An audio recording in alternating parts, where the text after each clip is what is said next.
So are we live? Not quite. It's still, YouTube is just finishing buffering. Oh, It takes just a moment. Okay. Now you are live.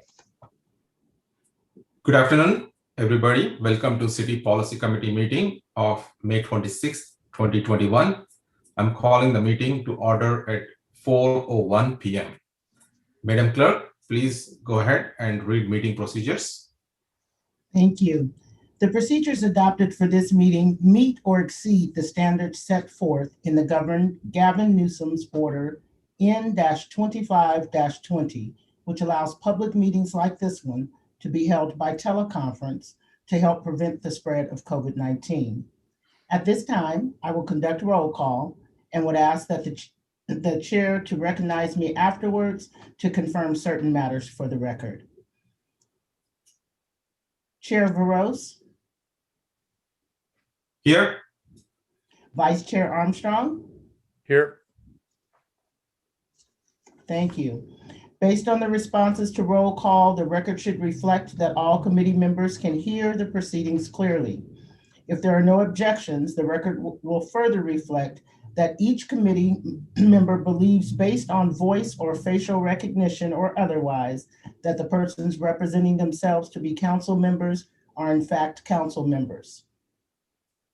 Seeing no objection, I will turn the meeting back over to the chair with a reminder that all votes must be taken by roll call.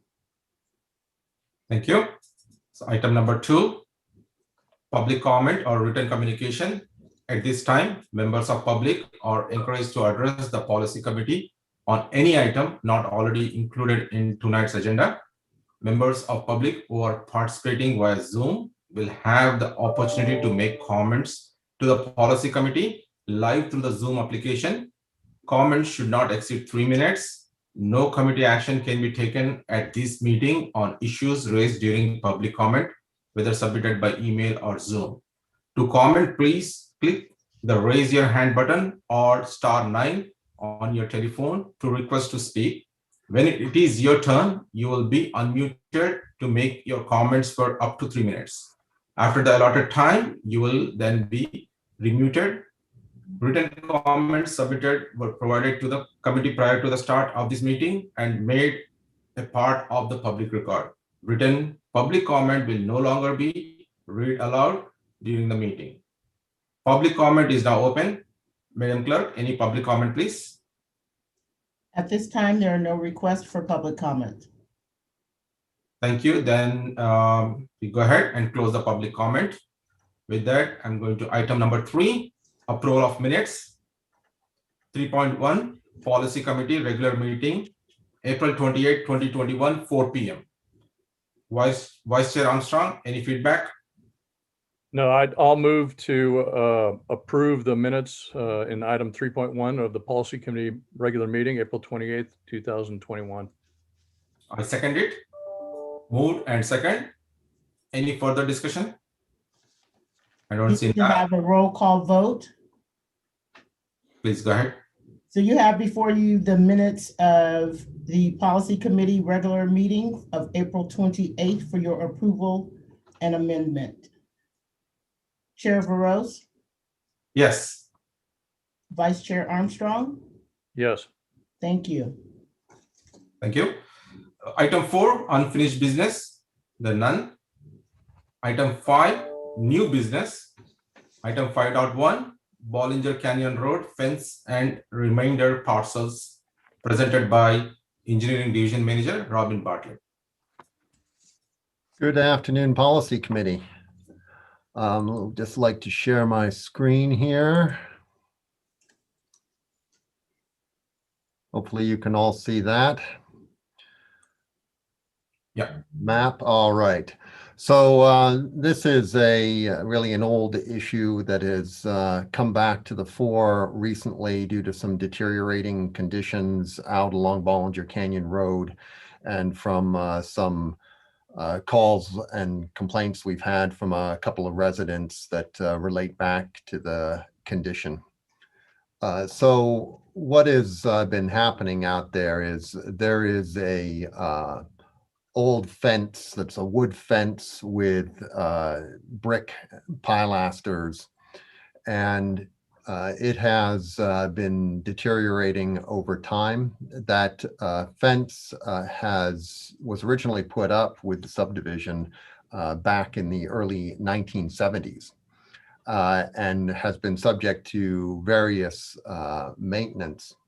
And as a result of the calls that I received, I started looking into some things and found some kind of peculiar legacy matters that seemed like they should be cleaned up.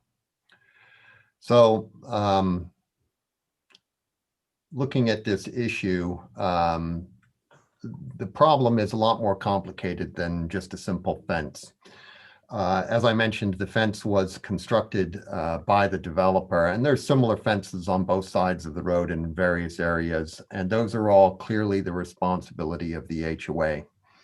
But some of the normal language that is in the CC&Rs for the HOA isn't present for the subdivisions where this fence is located in this area.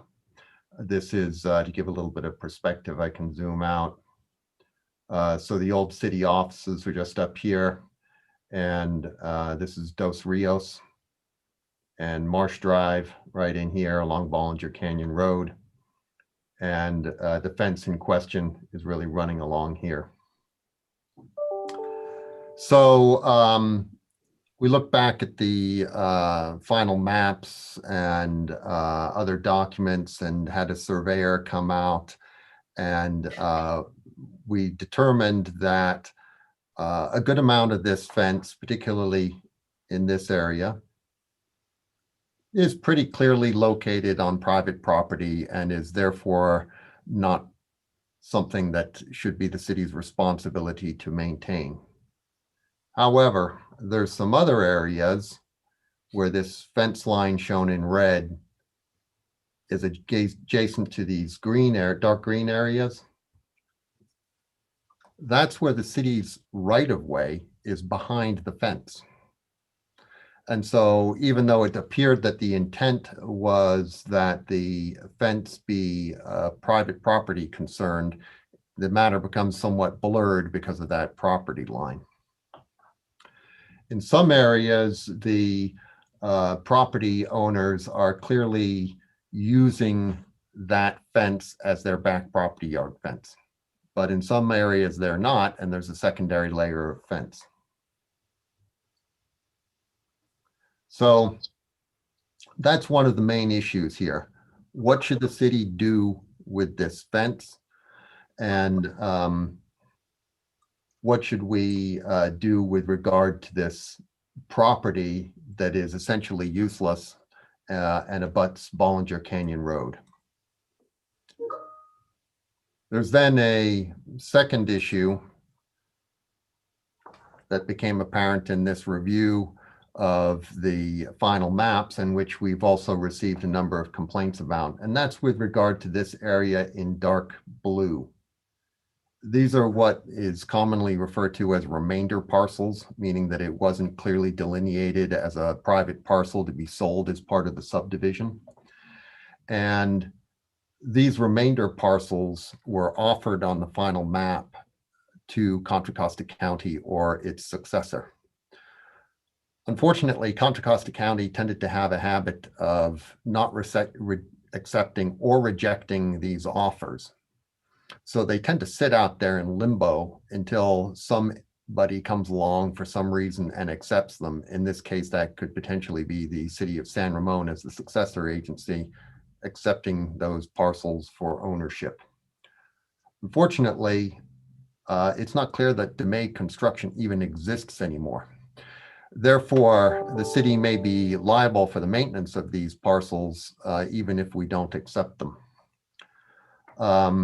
This is further complicated by the presence of eucalyptus trees right along this property line. And these are indicated by the green dots here. So a number of these eucalyptus trees are located on that parcel. And of course, those create a hazard, but just by dropping limbs and by dropping large amounts of material that need to be cleaned up. just give you a little bit of a overview. Oh,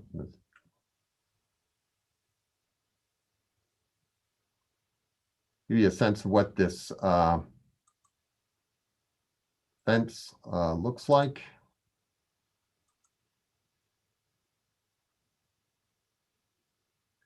If you haven't been out there along Bollinger Canyon Road, this is the fence I'm talking about.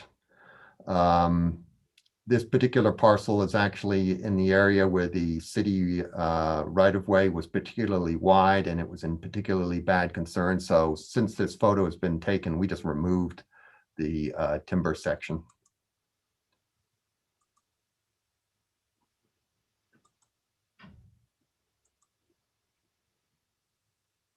Further down, it looks something like this. Clearly, this piece has been maintained by a homeowner at some point, but it still needs further maintenance.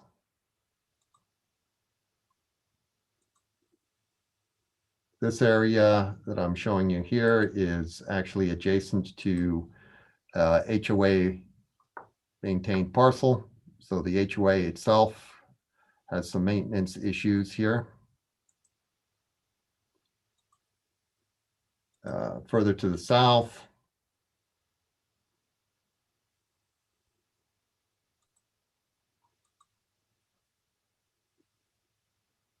this is one of those areas where the ownership is less clear. This is probably original fence, completely rotted out.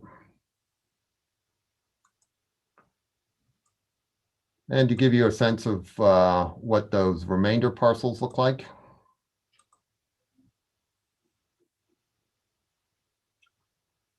This is view looking north on Bollinger Canyon Road. You can see some of the debris. We've, I think, cleaned some up recently, but some of these eucalyptus would be on that remainder parcel. The rest in the background are probably not. So there's a considerable issue with these trees. And looking in the other area, it's not so bad on the smaller sliver. The line would be in front of those trees. So really, we're faced with a few choices, and I outlined what I see as the options for the policy committee to discuss here. One is where the fence is on private property. What course of action do we want to take? Do we just notify the homeowners and the HOA of their maintenance responsibility, which seems like the straightforward course, or do we want to look for some other alternative solution, such as city maintaining it? Where the fence is in the public right-of-way, we have some other options. One is to just pursue a clearer understanding with the property owners of the HOA about the fence and their responsibility to maintain it. It does appear that because of the history of the development, it is their responsibility, even though it's on our property. Alternatively, we can remove the fence if property owners are not going to be interested in maintaining it. The other option is, again, we just maintain the fence. With regard to the DeMay construction parcel, we can accept ownership and maintenance of that parcel, or we can accept ownership and then pursue transfer of property to the adjacent residents. And in those areas where the fence is on our right-of-way, we can similarly pursue the option of transferring ownership of those slivers to the adjacent property owners. So that concludes my presentation. Would like feedback on these issues, and if you have any questions, happy to answer. Yeah, I had a question. Can you go back to the slide that had the color shading, color coding? Yes. There's kind of a V-shaped blue, light blue. This light blue, this just demarks an area where there was an easement for slope maintenance purposes, and again, is something that doesn't appear to affect the ownership of the fence. And what about the other light blue area that's just above that? Yeah. Those are drainage easements. Ah, got it. Okay. And the picture you showed that had the eucalyptus trees on it, Yes. was that the area you're saying is the Dame property that So, yeah, that photograph was taken right here, looking in this direction. And these green dots are the eucalyptus trees. And so you can kind of see the canopy of all of those trees. So we had a surveyor locate where all of those are. So some of them are on that DeMay construction parcel and some are on private property. Okay. So I'm going to assume, but I don't know this, that the property owners would probably gladly accept additional land if you offer them additional land. I would think that would increase their property values, but I don't know that. But what if we make the offer and they reject that offer? We would just assume that property then from the city perspective? Yeah, it would appear, particularly if we can't track down DeMay Construction or any legacy entity from them, that we're probably stuck with it anyway. So we're probably looking at a situation where either way, we might as well just accept that and deal with the responsibility. We would probably, it would be nice to offer these to residents, see what they're interested in. We may need to remove the eucalyptus in order to make the offer a little more enticing to residents. But the advantage to the city of offering it is we don't have this perpetual maintenance responsibility of all of this debris and things that are in that area. So let me ask about the eucalyptus trees, because I know up in the Oakland Hills area that's a big deal, the eucalyptus trees, and there's a lot of people that don't like the idea of removing any tree at all, especially big mature eucalyptus, although they can be a fire hazard. They're messy and sloppy and everything else. What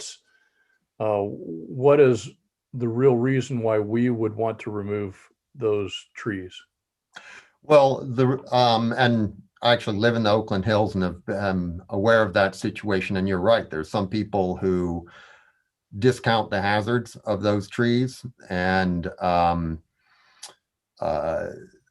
not in favor of removing any trees. And there are many other people who want to see them removed, in part because of the fire hazard. On one property that I used to own, had a very large eucalyptus tree similar to this. And on a clear, sunny, no wind day, it dropped a limb that was about 1 foot in diameter. And so to me, that's one of the dangers. And we've seen that happen in San Ramon, where limbs will just drop and that drops onto the road. That's obviously a hazardous condition. On top of that, I think there's the fire hazard from the tree itself and also the huge amount of debris that can accumulate underneath them. So to me, that is the real motivator, is reduction of both fire and falling limb hazard. Okay. And if we were to assume responsibility for the fence, I think you had an estimate in there about $100,000 or so to replace portions of the fence. I don't know how many feet that is, but would it be a similar type style, or would we put in something that it might be more affordable but kind of gets the job done? Or are we going to try and match what's in the neighborhood? I think that we would try and match what's more or less in the neighborhood while trying to make things that are perhaps a little more easy to maintain. The problem is some of the columns themselves have moved, and that's where a lot of the cost comes in. So it would be both replacement of the timber as well as repair of some of those foundation elements. That's not something the city is typically doing and maintaining. Yeah. And then regarding the parcels, as I kind of see that, I see a lot of places around the city where we've got kind of what looks almost like a mini parcel of open space, but it belongs to an HOA or maybe a property owner, lines kind of go down. That's what that picture showed me there, is it's not like it's directly in somebody's backyard or front yard or anything like that. That's just kind of a more open hill, if you will. So there, you had an estimate about $4,000 to $5,000 a year to maintain that. What does that $4,000 to $5,000 a year get us? I mean, what would we be doing with that kind of a cost, just approximately? What's the? Yeah, that's just a crude estimate for having to come back a couple of times a year, do weed abatement, and remove the fallen debris that comes out of the eucalyptus trees. Now, if the eucalyptus trees were removed, it would probably be lower than that estimate. But of course, the one-time cost for removing trees is probably on the order of $50,000. Okay.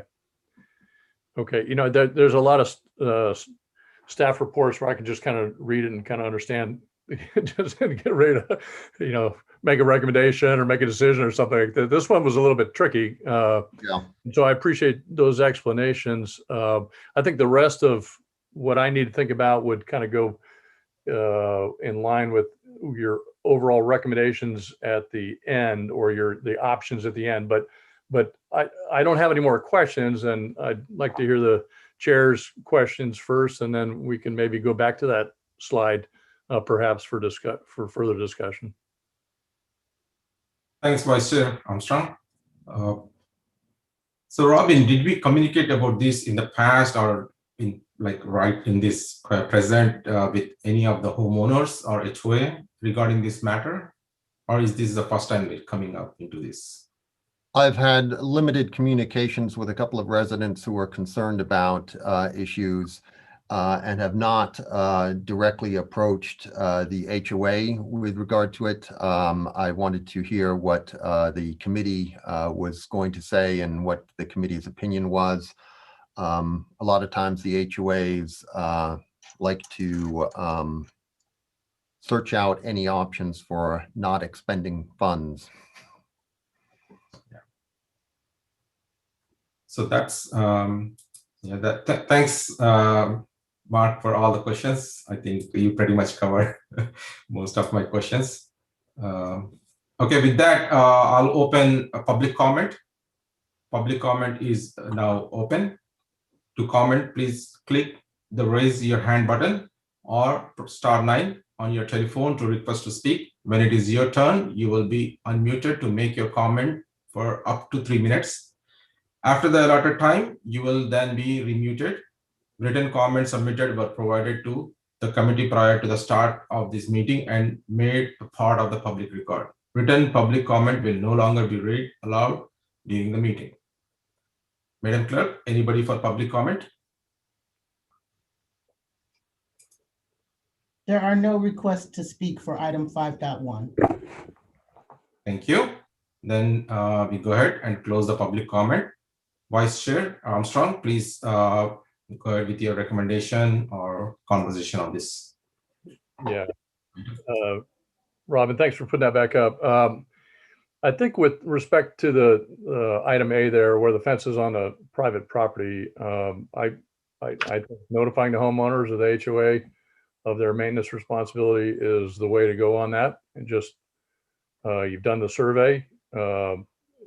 If it's clearly on their property, then they should maintain it and create that expectation for that work to be done. On item B, where the fence is in the public right of way,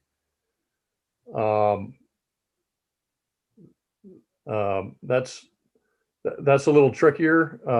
I agree with number 1 there. Pursue the clear understanding with the property owners or the HOA that the fence is their responsibility and vacation property.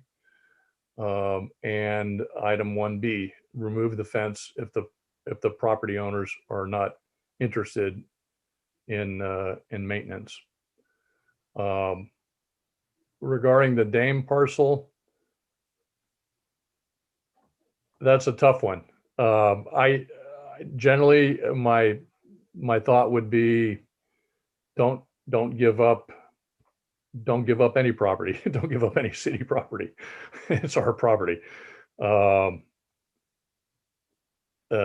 well, in this case, it's unclear, I guess, exactly whose it is.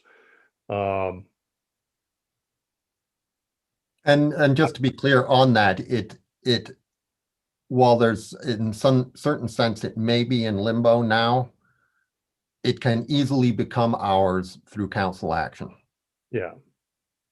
Well, I think with this one, we go to the council to accept ownership. And then even, like I said, I don't like giving up any property. I think in this case, given that it's got no public value, that's probably the wrong word. You had a different term. I would say transfer it to the adjacent property owners. So that would be number 2 there. Okay. Thank you. Okay, my suggestion is pretty much in line with Vice Chair Armstrong. So the first one, number 1, notify homeowner associations and homeowners to see like they should be maintaining this. So that's I'm in line with Vice Chair. And also on item B, where the fence is in public right of way. So once again, I think we should pursue with the property owners and HOA. And if they are not interested in maintaining it, then I think we should look at removing it. I don't see like having 2 fences, right? So if it is already they have the fence, then I don't see any reason why we should be maintaining additional fence on that one. So remove the fence if the property owners are not interested. So that sounds good for me.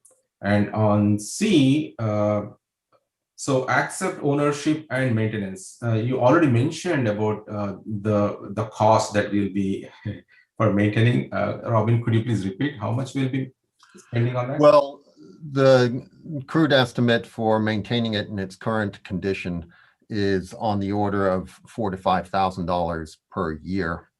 It could be less than that if the eucalyptus trees are removed and we don't have the debris problem to deal with. The additional cost and it's not shown in the staff report, is likely on the order of $50,000 or more to remove eucalyptus trees. And that's something we might have to do either way.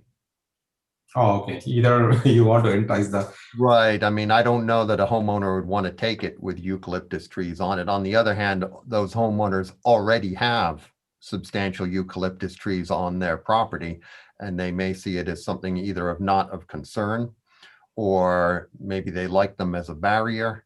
On the other hand, they may not be entirely aware that those eucalyptus trees down at the bottom of the hill are on their property.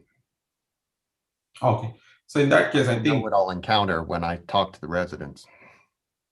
Oh, okay. Thank you. So in that case, I think we should go with the option 1 where we accept ownership and maintenance, because I don't see much like $5,000, but then we keep the property for this community, for the city. And yeah, definitely I want to hear from the council also to see what is their feedback on this. Okay.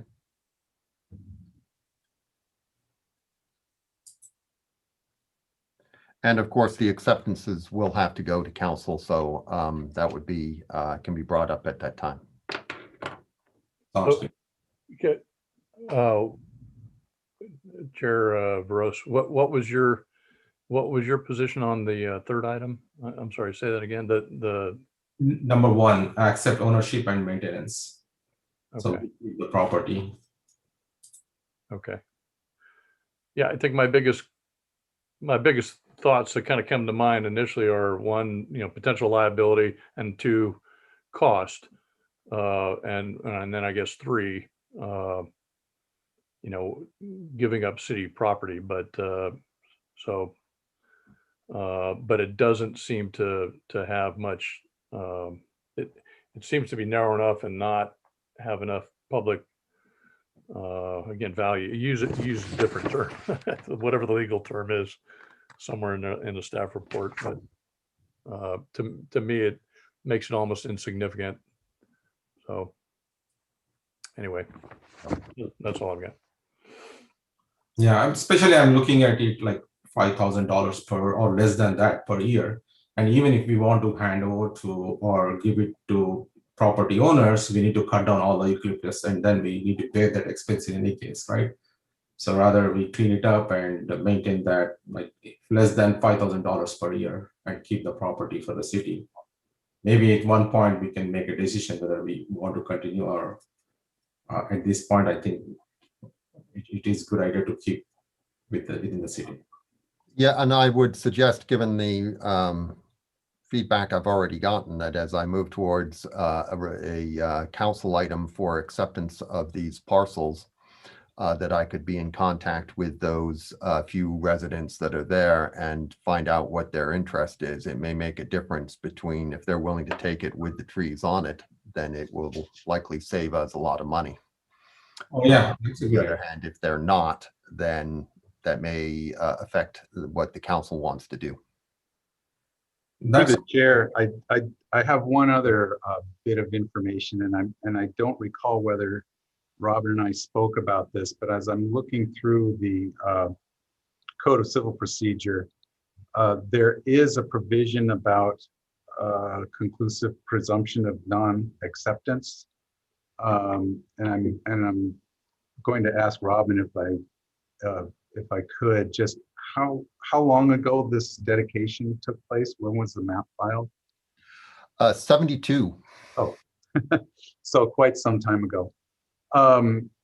So it appears that the city might also have the option of conclusively of coming to the conclusion that there was no acceptance of the dedication in that case.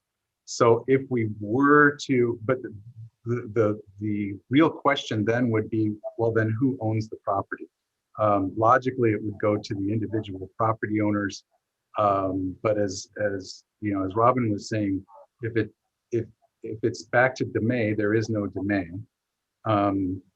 And at the time when the dedication was made, presumably that was all one piece of property that was dedicated, and to hand it back in pieces might be a little bit unorthodox, but possibly doable. So the bottom line there is that if Robin goes back to talk to the property owners and they are adamant about wanting to keep it, there may be a simple way to allow them to do so.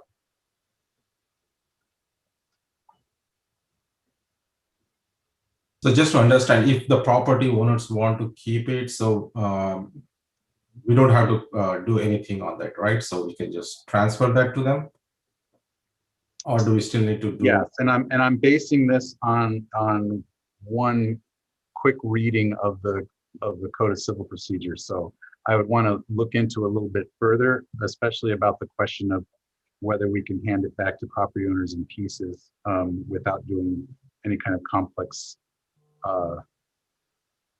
transfer of title. But it does appear that if we were to just not accept it, that we might be able just to hand it back to the adjacent property owners, if that in fact is what the city wants to do. Sounds good. So Robin, are we good with the recommendations?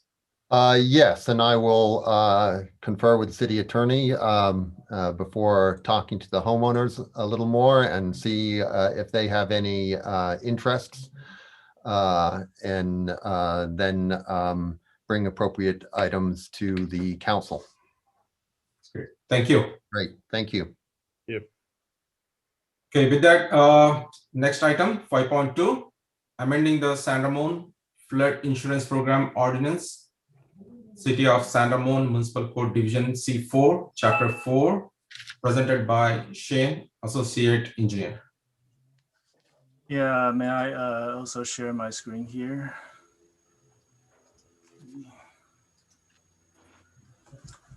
Okay. So, okay. Yeah, good afternoon, council members and everyone. So this is about the amending the Ceremony Flood Insurance Program Ordinance. So some background information. The city has been in the flood insurance program with the National Flood Insurance Program since the 80s. And since 1991, we're in this community rating system that undertakes various activities, goes beyond the basic minimum requirements to reduce the frequency or magnitude of flood insurance claims and to protect the property. And then so to do that, the residents in the city of Ceremony would receive discounts in terms of annual flood insurance premiums. So currently the city is at class 6, which qualifies all the premiums reductions within the floodplain areas of 20% discount and also 10% discount outside of special flood hazard areas.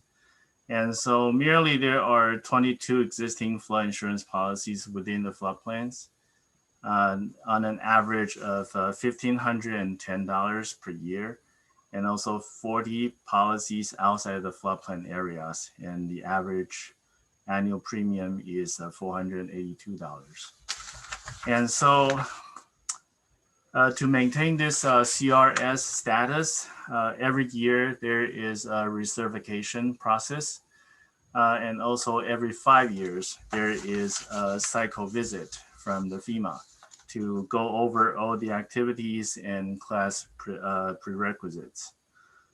So this year, this is our 5-year cycle visit, which is scheduled to be on July 14th. So before that, the FEMA regional office conducts a community assistant contact meeting that was back in February. So the FEMA community planner goes over our existing ordinance and then suggested several sections that needs to be revised to make our existing ordinance compliant to all the latest flood insurance program regulations. And so the list is really short, and then I had already gone over those with city attorneys. And then so they're so sure that we can just run through all the changes item by item here.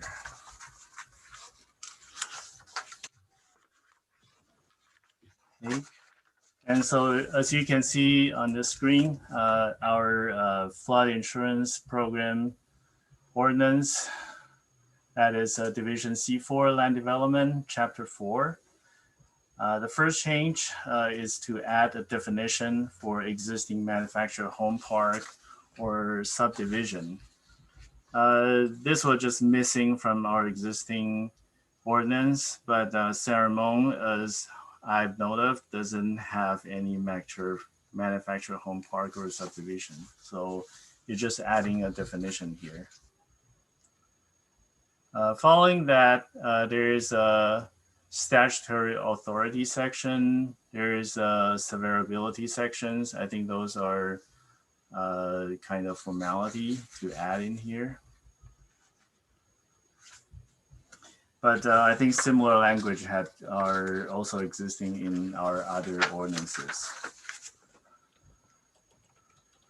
The next one, there is requirements. So it used to be that development permits shall be obtained for construction or development that's on floodplain. So the floodplain administrator can determine whether these construction would can be permitted. But now FEMA requested that all or any of the development permits shall be reviewed to make sure that it won't affect or be on the floodplains. Okay, the next one is the additional analyses C4-73. It requires that for all the development activities within a special flood zone, needs to have that does not have floodways on it. Needs to have analyses in terms of hydrology and hydraulics to make sure that the base flood elevation will not be raised by 1 foot. This actually does not affect any of our developments here in San Ramon because we actually do not allow any development within floodplains. Okay, and the last one for variance, that's to provide discrete the floodplain administrator to grant variances in terms of development within floodplains. And while the granting of variance is generally limited to a lot size less than 1/2 acre, so that language was missing from our ordinance. But again, this does not affect San Ramon because we generally do not allow any development here within floodplain anyways.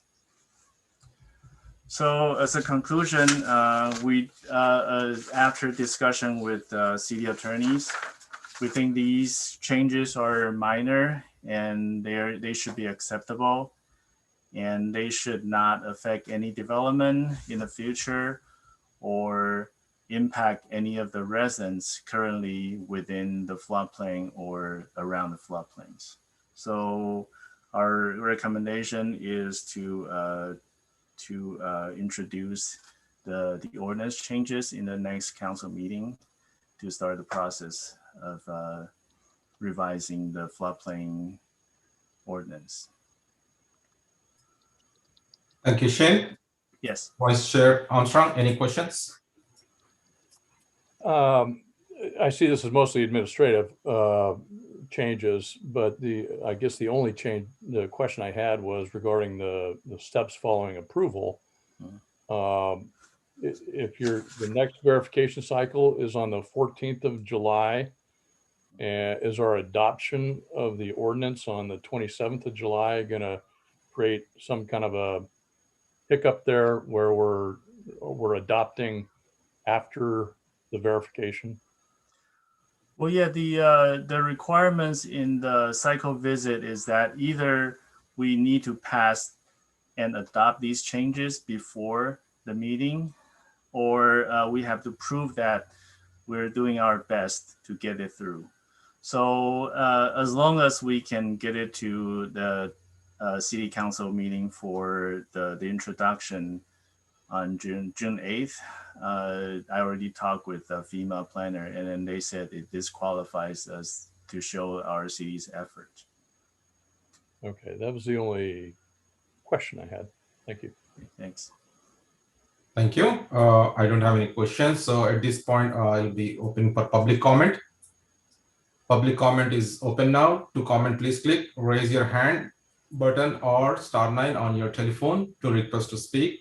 When it is your turn, you'll be unmuted to make your comment for up to 3 minutes. After the allotted time, you will then be remuted. Written comments submitted were provided to the committee prior to the start of this meeting and made part of public record. Written public comment will no longer be read aloud during the meeting. I don't see any raised hands. Madam Clerk, just to make sure. Chair Feroz, we have no request for public comment for item 5.2. Sounds good. In that case, I'll go ahead and close public comment. Vice Chair Armstrong, any recommendations? Yeah, just a comment. You know, as I understand it, a lot of times mortgages won't even be approved if you don't have if you live in a special flood hazard area or something, and if you don't have flood insurance. So I think, you know, it's important that we do whatever we can to administratively help reduce the premiums. What we don't want to cause is a situation where someone either If their premiums are too high, they choose to discontinue paying their premiums. Or in some cases, they even own the home outright, perhaps, and they may not be a condition of the mortgage. So they might stop the premium. We don't want that to happen. If there is going to be a flood, trust me, they want to have that flood insurance. So whatever we can do to help them bring that premium down, we should do it. If that means doing some administrative changes, these are very simple. I think that we should do it. I think we should move this to the city council, begin the public hearing process, and then move towards adopting the change to the ordinance. Thank you. So as these are very minor changes, not that significant. So and then benefits are much more than changes that need to be done, right? So definitely I agree with Vice Chair Armstrong that we should go ahead and request the council for recommending approving this item. Right, thank you. Thank you, Shane. With that, going to the next item, 5.3, draft payment cut moratorium ordinance presented by Engineering Division Manager Robin. Thank you. So this is, I think, a lot more straightforward than my last item. This is really about codifying some existing practice we have. So for a long time, we've been looking at the areas where we've just completed pavement maintenance. And if a utility company comes in or anybody else comes in and damages that brand new pavement, through the encroachment permit process, we generally require more stringent restorations when it's on new pavement. But there is some potential that if we do not have a ordinance in place, we could expose ourselves to greater amounts of resistance to implementing those additional requirements. And given that we have increased amounts of square footage of roads being maintained at the moment, and given that we are also seeing a higher level of activity from some of the utilities, as can be evidenced by some of the work that's going on right now, it seems appropriate to make sure that the bases are fully covered by having this ordinance in place. So just to give you a little bit of background, when a utility company comes in and cuts up the road, they really are damaging the pavement. And even with some of their restoration efforts that we require and that are standard practice, there is still damage to the pavement. It is harder for the loads that are put on the pavement to be transferred across where there has been a cut in the pavement.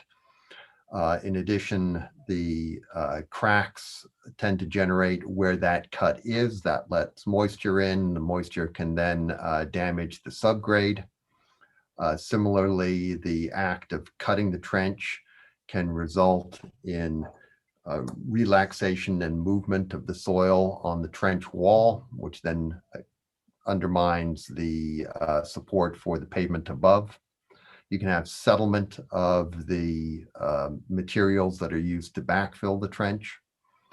You can also have a long-standing problem that can be observed in many locations in San Ramon, where the very act of cutting a trench and backfilling it with materials, even if you do it properly, and sometimes because you do it to a high standard, can still result in differential movement between the area where there is a utility and the surrounding street. So all of those things manifest on the ground surface with the damaged pavement, with damaged pavement markings, and with sometimes even blurring where the lane lines are, particularly in wet weather and at night, where depressions and unevenness and differential surface conditions where the trench is can then result in water accumulation and reflected light coming off of the pavement. So that's all made all the worse where it's a brand new pavement and now you're inducing some of this damage to something that we just repaired. And because you're interrupting the pavement management cycle, that means that if it was an old pavement, well, it's that much closer to us going and doing a restoration. If it's a brand new pavement, we're not planning to go in there anytime soon. So it's really important for us to make sure that we get the full restoration to the maximum extent we can when a utility company has come in. So the kinds of restoration that we typically require when we have a new pavement and it gets damaged by the utility is that if it's a new asphalt surface, we typically require them to come in and do what we call a mill and fill, which would be mill down 2 inches of that asphalt off the road and replace it with new asphalt over the area that was impacted. Sometimes that's curb to curb, depending on what they've done. Sometimes it's leased along that lane line so that we maintain the clear delineation of lanes. If it's something like a slurry seal, we would typically extend our requirements out to 3 years instead of 5, and then we'd require a restoration using a similar surface treatment, again, over the impacted area. One other thing I'd like to point out is that if we have a situation where a utility has damaged the pavement and it is inconvenient or extremely expensive for them to come in and do a restoration that's more substantial, but still a limited area compared to a pavement project, we will enter into discussions with them and consider at their request a in lieu fee where we tack on that restoration to one of our pavement management projects and they pay for it.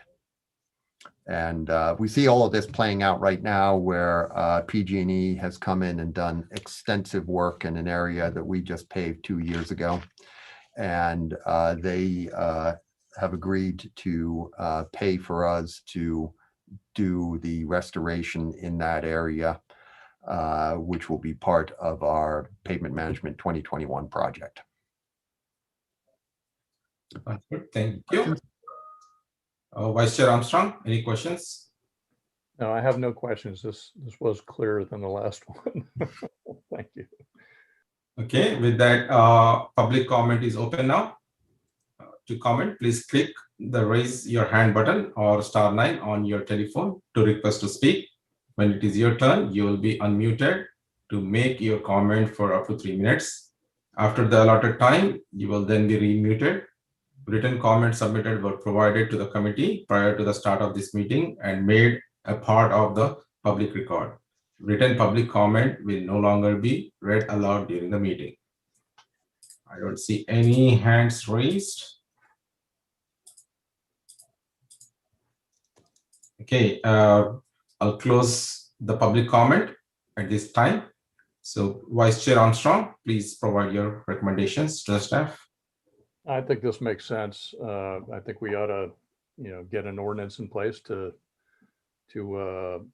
establish these enhanced restoration requirements for the impacted streets.